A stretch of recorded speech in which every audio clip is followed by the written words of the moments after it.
আন্তর্জাতিক গুম প্রতিরোধ দিবস আজ বৃহস্পতিবার সকালে দিবসটি উপলক্ষে আয়োজিত মানববন্ধনে পরিবারের গুম হওয়া সদস্যদের দ্রুত ফেরত দেওয়ার বিষয়ে কার্যকর পদক্ষেপ নিতে অন্তর্বর্তীকালীন সরকারের প্রতি আহ্বান জানিয়েছেন স্বজনরা।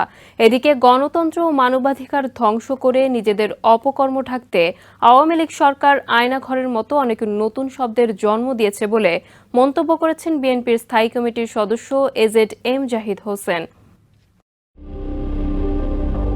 আন্তর্জাতিক গুম প্রতিরোধ দিবস উপলক্ষে শুক্রবার সকালে রাজধানীর কেন্দ্রীয় শহীদ মিনার প্রাঙ্গণে মানববন্ধনের আয়োজন করে গুমের শিকার ব্যক্তিদের পরিবারের সদস্যদের একটি প্ল্যাটফর্ম মায়ের ডাক। এতে অংশ নেন মানবাধিকার কর্মী, রাজনীতিবিদ, আইনজীবী ও নিখোঁজদের স্বজনরা। এ সময় গুমের শিকার ব্যক্তিদের তথ্য অবিলম্বে তাদের পরিবারকে জানানোর দাবি জানান ভুক্তভোগীরা। কর্মসূচিতে অংশ নিয়ে নাগরিক ঐক্যের সভাপতি মাহমুদুর রহমান মান্না বলেন, কমিশন গঠন এবং গুম বিরোধী আন্তর্জাতিক সনদে সই করায় ভবিষ্যতে বাংলাদেশে গুমের ঘটনা অনেকটাই কমে আসবে। এদিকে বন্যার্তদের জন্য নয়াপল্টনের কেন্দ্রীয় কার্যালয়ে ত্রাণ সংগ্রহ কার্যক্রম চালিয়ে যাচ্ছে বিএনপি। এতে অংশ নিয়ে দলটির স্থায়ী কমিটির সদস্য এজেড জাহিদ হোসেন বলেন, ১৬ বছরের শাসন আমলে ৭০০রও বেশি মানুষকে গুম করেছে আওয়ামী লীগ সরকার। বন্যার্তদের সহায়তায় বিএনপির ত্রাণ তহবিলে এখন পর্যন্ত ১০০ মিলিয়ন টাকা জমা পড়েছে বলেও জানান বিএনপির এই নেতা।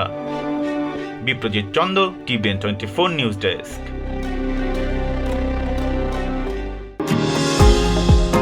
নিউ ইয়র্ক থেকে সম্প্রচারিত টিভিএন 24 টেলিভিশন বিশ্বজুড়ে বাঙালির কণ্ঠস্বর।